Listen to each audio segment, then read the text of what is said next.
Hello everyone, welcome to your channel कहानी and story episode 13 बूढ़ी बिल्ली। एक छोटे से गांव में एक बूढ़ी बिल्ली और एक चतुर चूहा रहते थे।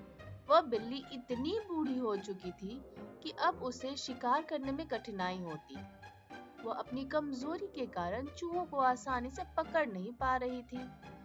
एक दिन बिल्ली ने सोचा, अगर सीधे पकड़ नहीं सकती तो क्यों न चालाकी से इन्हें फंसाया जाए। उसने एक तरकीब सोची और अगले दिन गांव में सभी चूहों के पास खबर भिजवा दी कि वह अब बूढ़ी हो चुकी है और किसी को भी नुकसान नहीं पहुंचाएगी। उसने सबों को अपने पास आने का न्योता दिया और कहा कि मैं सबसे माफी मांगना चाहती हूँ। एक चतुर चूहे ने उसकी बात सुनी, पर उसे विश्वास नहीं हुआ।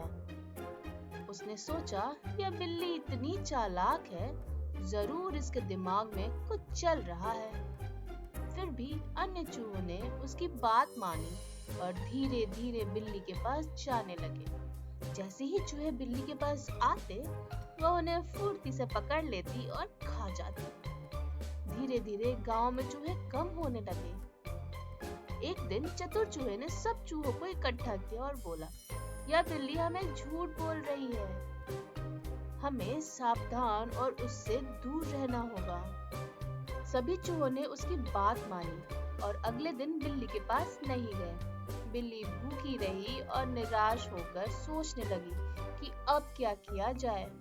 चतुर चूहे ने तब बिल्ली के पास जाकर कहा, बिल्ली मौसी, हम सब जानते हैं कि तुम अभी भी हम पर हमला कर सकती हो, इसीलिए तुम्हारे झूठे बहानों में नहीं आएंगे।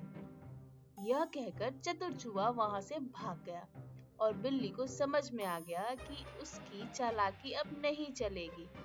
उसने चूहे से माफी मांगी, लेकिन चूहे ने उसे दूर से ही नमस्ते कर दी और फिर कभी उसके पास नहीं गए।